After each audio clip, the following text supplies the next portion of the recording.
Passion of Paris, Saint-Germain is the central church of perhaps one of the most prestigious central areas opposite the Marais, on the other side of the River Seine. Auteuil and Boulogne are other salubrious parts of France, slightly outside the centre.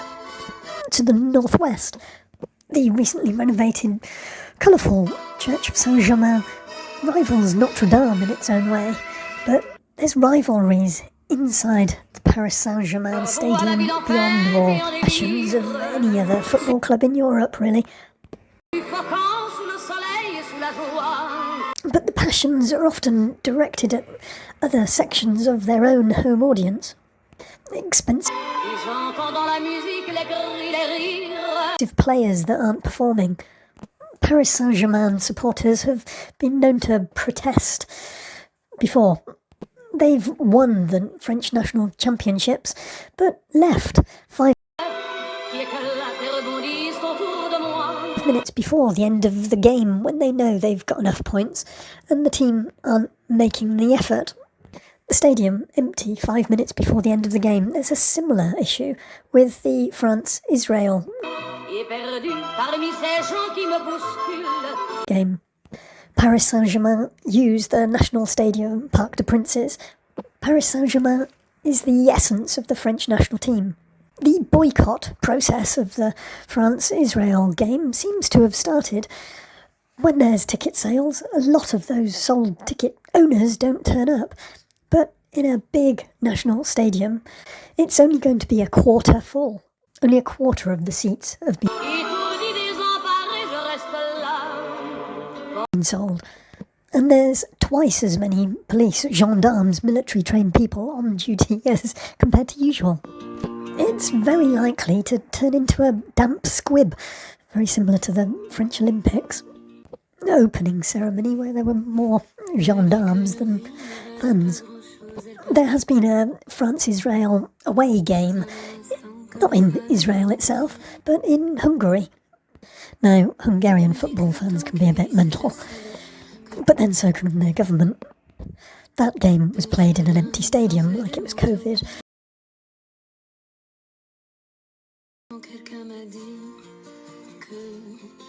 Days. I will give a mention to Israel football fans. There was some trouble in Holland, the Netherlands I should call it, recently, whereby Israeli fans were being a bit, well, they were acting like they were at home. The Dutch head of the police said there was violence on both sides, but it was provocative violence initially that started it all. Vandalism and ethnic assaults. And then the local Dutch team fans got retaliatory. Now, in Holland, it was the Tel Aviv team. The Tel Aviv team in Israel is the more socialist, moderate team. It's the Jerusalem team that's the ultra-Zionist, violent supporters. You have to remember that all these people have had to do national service in the Israeli military. Netanyahu has since drawn up a plan with Mossad for away games. So undoubtedly Jerusalem fans will be travelling to Paris to support Israel against France. So what to expect in and around the stadium? Well, though the names of rich areas, the prices of tickets for football games has made a huge difference to how many people attend and who attend.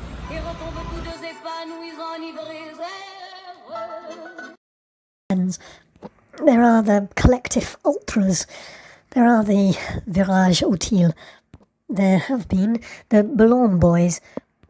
These are essentially gangs, hooligan gangs.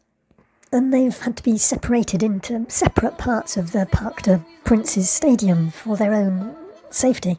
The Auteuil have been the more normal group. If you see any skull and crossbones flags, these are the most undesirables. If you see lots of red flares, it's just a way of celebration. Some of the Ultras fans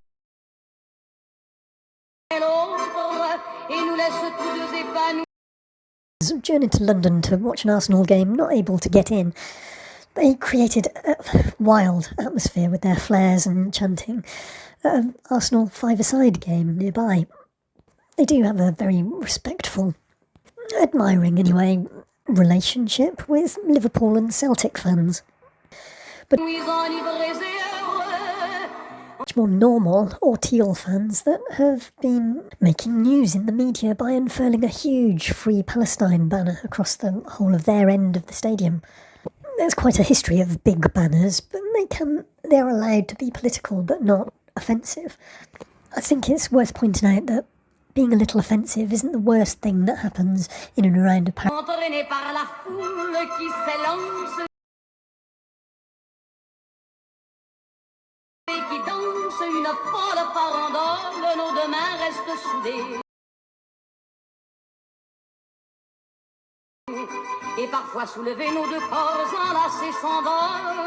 Paris Saint-Germain game.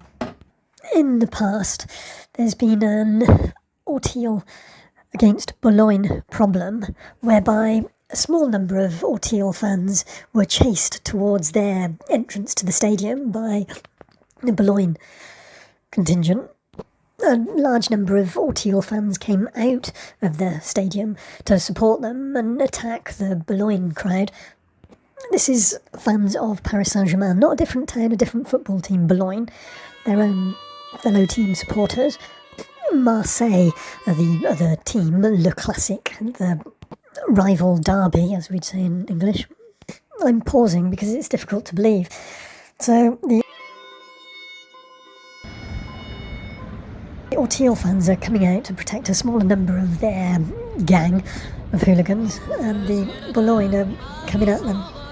Apparently, a Boulogne fan came out of a pub and got lynched, hung by the Auteuil fans, and 2 people were arrested and jailed for this. One got off, actually, and the other one got 5 years.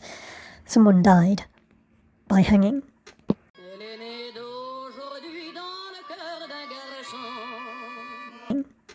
There was another incident, and this was supposedly an anti-Jewish motivated attack. Some of those ultra-right-wing skull and crossbones hooligans that have pretty much just got elected as the far-right government in France. A black off-duty police officer tried stepping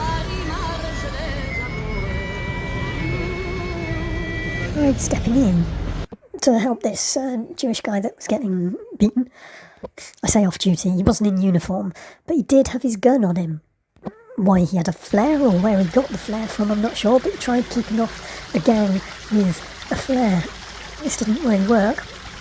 This police officer, out of uniform, pulled his gun and shot one of his attackers in a non-fatal way, and then shot and killed another of their attackers.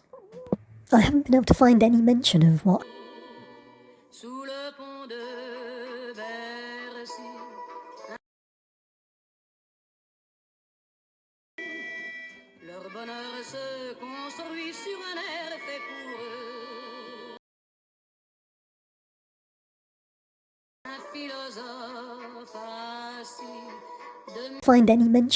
happened to the police officer.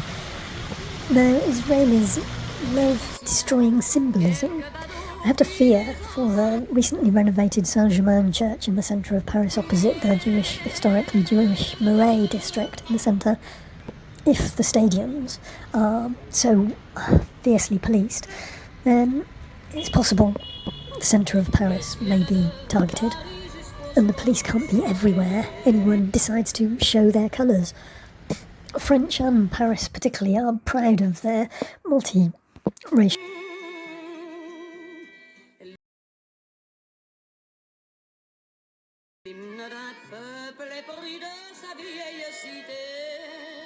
France and the French. Recently, fans might get kettled, but on a state visit to Israel, Jacques Chirac was kettled by Israeli security forces and really quite lost his rag. A similar sort of Israeli military escort kettling technique was used on Macron when he visited Israel.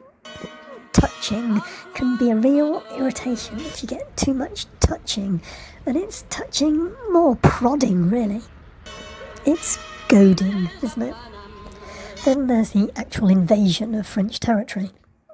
In 1914, South Africa was a dominion of the British Empire, and as such, South Africa sent a lot of troops to fight in the First World War. France is peculiar in that it's kept a lot of colonies by making them part of France itself. French Guiana, which is centre of the European space industry, is attached to the north part of South America, but it's part of France. It's almost the size of France. All the islands of the Caribbean that are French are part of France. All the monasteries and religious sites that France took over before the creation of Israel from the Vatican had been involved with them for 400 years, and essentially since the Crusades. For 150 years, there's several sites in Israel-Palestine that are a French dominion. It's similar to how the gold Dome on the Rock Muslim religious temple in Jerusalem, that small little part of Jerusalem that is Palestinian, was invaded by Israeli special mission military and some Israeli politicians. That was the provocation for the Gaza Hamas invasion of southern Israel and the festival where they took the 1,200 hostages that were then the reason for a retaliation by Israeli IDF forces into Gaza and killing 45,000 women, children and combatants, I suppose, and escalating the settlements of the West Bank, machine gunning Palestinian houses so they leave, and stopping them harvesting their crops, generally harassing them day or night as an incentivised hobby by the government. And then they turn to Lebanon. Lebanon has always been a bit of a quiet French protectorate, a former French colony that maintains good trade relationships, and Macron visited when a mysterious bomb went off in a port.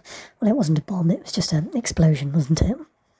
Or might it have been a consignment of pages that got buzzed all at the same time, making the Volkswagen product recall immaterial. A French politician has called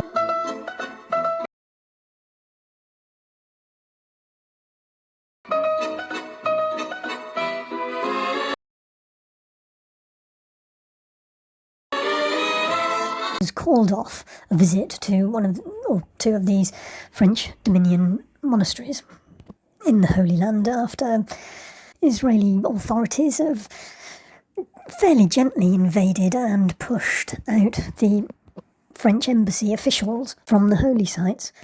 So these French holy sites aren't respected.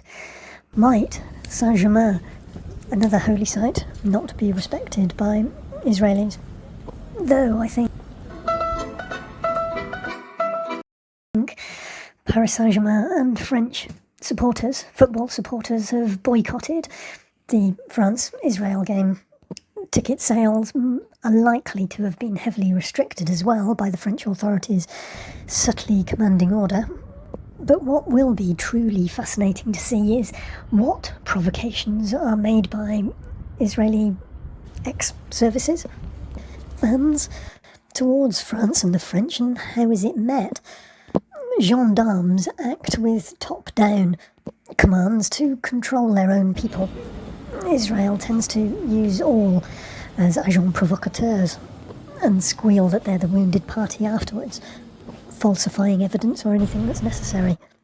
But recent insults to the French national government and the interior minister, who refused to go to the French religious sites in the Holy Land because Israel forces wouldn't withdraw after assaulting the staff. It's possible that the gendarmes might be deployed slightly differently in Paris. The Mossad and government agents should be known. Settlers travelling to Paris shouldn't be there.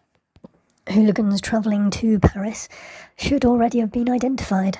There might be scooter pairings driving around Paris looking for Israelis displaying their colours, But somehow that seems more likely in Marseille, PSG, Paris Saint-Germain's great football rival, with whom there have been clashes in the past.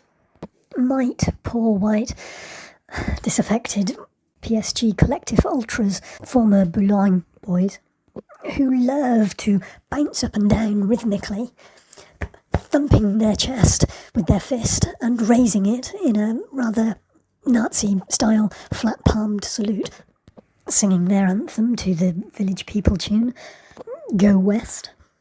Might the ultras not be round?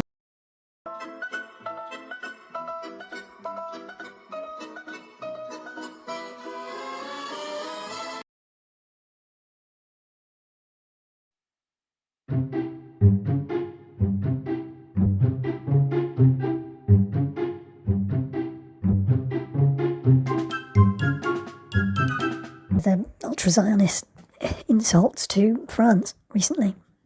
Might the ultras leave everything to the more diverse Auteuil crowd?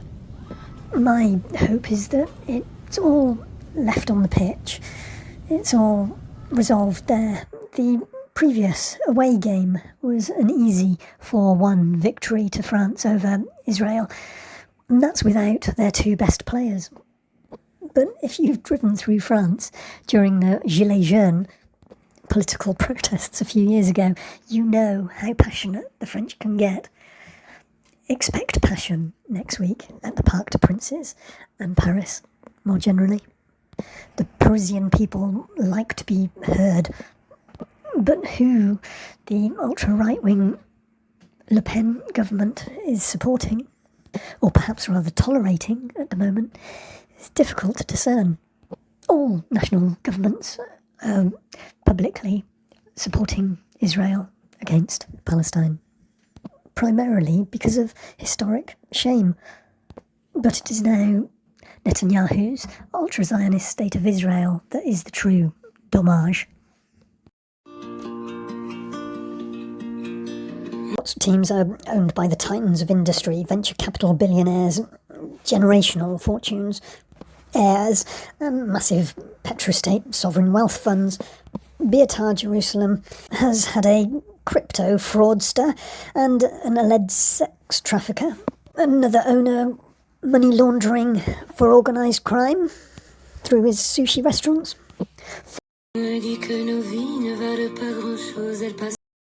In 2022, Israel elected the most right-wing government in the world. Hungary is not far behind. But in Israel, there are a couple of far-right political parties that have actually been banned. I suspect they're just so that they don't divide the vote. These two parties both have people links and advocate all Arabs leaving Israel. A little bit like Donald Trump wanting to have all South Americans and Mexicans leaving America. It wouldn't work because no one wants to do the shitty jobs.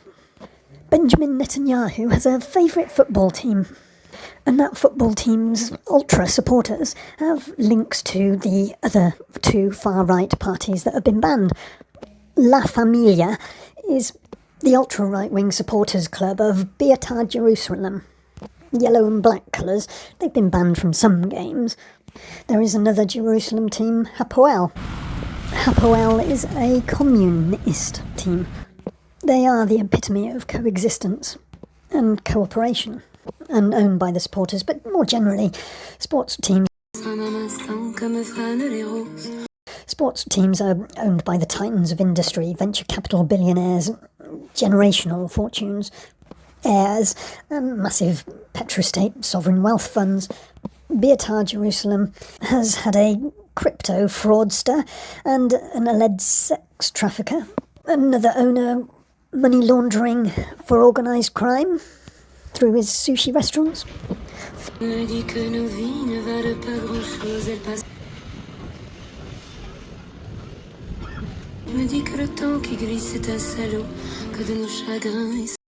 $4 billion in unconditional aid from the United States comes into an ultra-right-wing coalition that has a Supreme Court that's been neutered, affecting an apartheid regime and radical pro-settlement, anti-Arab forces, the Beltar Hooligans, who vary in number, depending on who you listen to, from between 100 and 3,000. This Netanyahu's favourite football club are a bit like the stormtroopers to the right-wing political parties. They control who gets hired as far as players go to the Beltane Jerusalem team through tactics like burning down the trophy room and the club's offices when there's any mention of an Arab player being hired. They don't chant the policies of mass expulsion of all Palestinians outside of Israel. They just shout over and over, "Death to Arabs," at every football game, and at other times as well. They've recently invaded a hospital because they heard a false rumour that there was one of the terrorists there. They roam the corridors, destroying stuff, interrupting operations. In mass, they invaded a mall and attacked Arabs that were working in McDonald's. They've also been responsible for a number of armed robberies.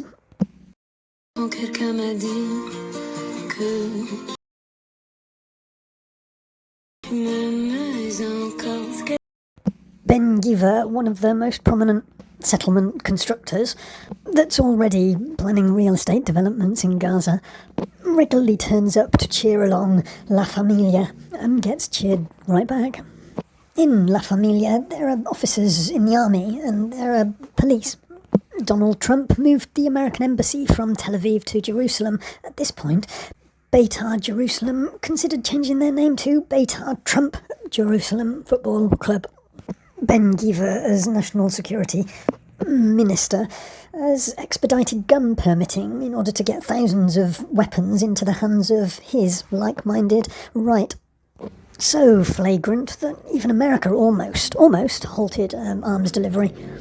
Many of Ben Giver's violent settlers already have American passports, and now they have guns. When Israeli IDF soldiers film themselves beating Palestinians in a rather Abu Ghraib type way, one guy doing social media posts, one soldier, IDF soldier, insists that Yalla Beitar is shouted out by the Palestinian that he's beating in order for him to stop. Yellow and black and the fist is the sign of one of the banned political parties. Signs are hung around Palestinians' necks in the yellow and black saying transfer, referring to a football reference for all Arabs to leave Israel.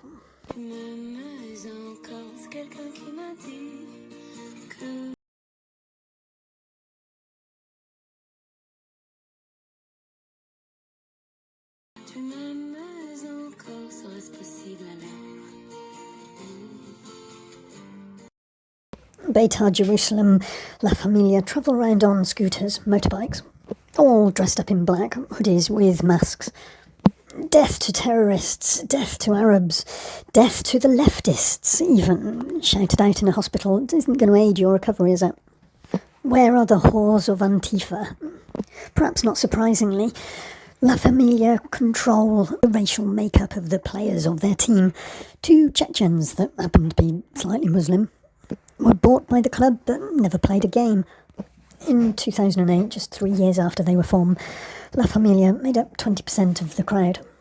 They waved the flag of the Cash party, shouting, "Mohammed is a homosexual." They've sprayed graffiti threatening the life of the Football Association chairman. B'nai Sachim is just one Arab-Israeli club in the Israeli League. That match always results in violence and arrests. Beitar Jerusalem La Familia interrupted the minute silence of the death of Yitzhak Rabin, their own president, and staged a pitch invasion when they were pitted against Maccabi Herzeg because they were seen as too left-wing. Maccabi Herzeg was the team that ventured to Amsterdam. The treatment of the player Toto Timuz, a Nigerian Muslim, meant that Beitar had to play behind closed doors more than once. Ibrahim Nadala went the same way as the Chechens, without even being signed. Sporting Charles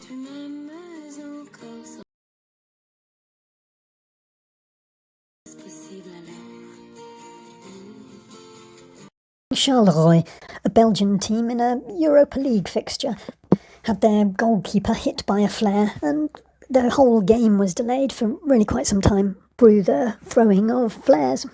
That's the flaming torches, not the trousers. Qatar La Familia are often identified with tattoos and the ones without their shirts. Bare-chested. Nearly 10 years ago now.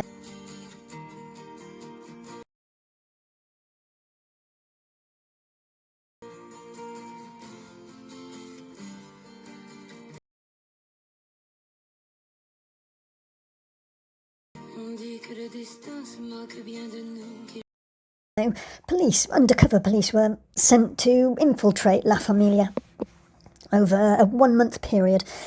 This resulted in 56 arrests, including 9 soldiers and 2 minors on suspicion of selling weapons and violence.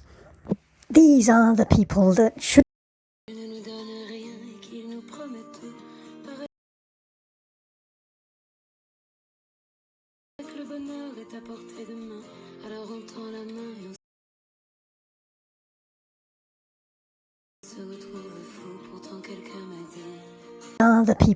shouldn't be travelling to France for the France-Israel game at the Parc des Princes. But if you see yellow and black flags or scarves even, you know what might be happening. Tacit is an approach the French like to take. I'm fascinated to see how the new far-right French government plan French gendarme actions and report provocations after the spat against the French dominions and the interior minister.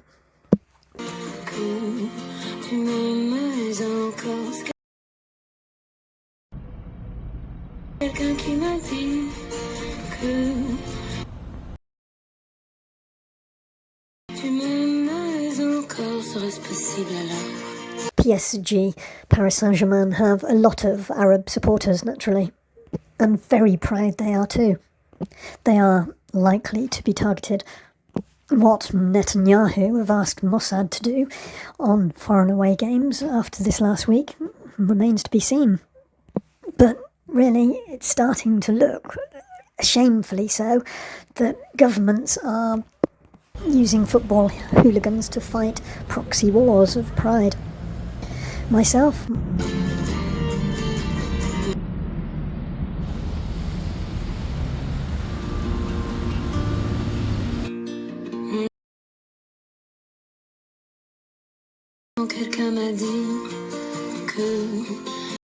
I have very little interest in football. I tend to say Forest Green Rovers is my team just because they have environmental credentials, because they're zero carbon positive, I think, beyond neutral. I haven't been able to name a Liverpool player for decades, and I'm sort of proud to say that I've never been to a football match. But I am very concerned about current developments and how those current developments are reported. Cancel culture, as I will be for this. But I hope I've been somewhat informative and balanced.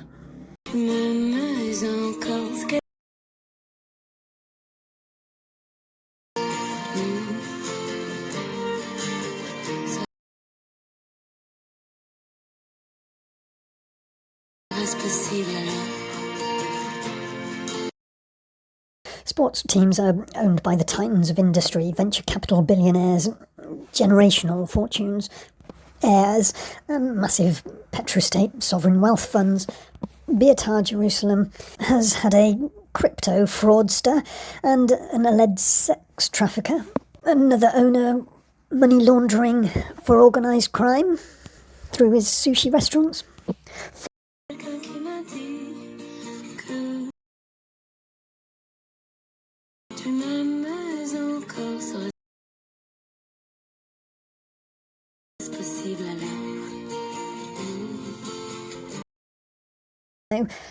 Undercover police were sent to infiltrate La Familia over a 1-month period. This resulted in 56 arrests, including 9 soldiers and 2 minors on suspicion of selling weapons and violence. These are the people that should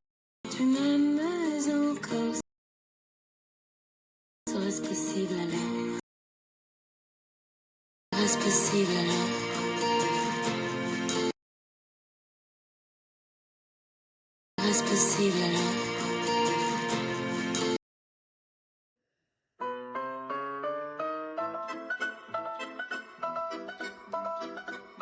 Encore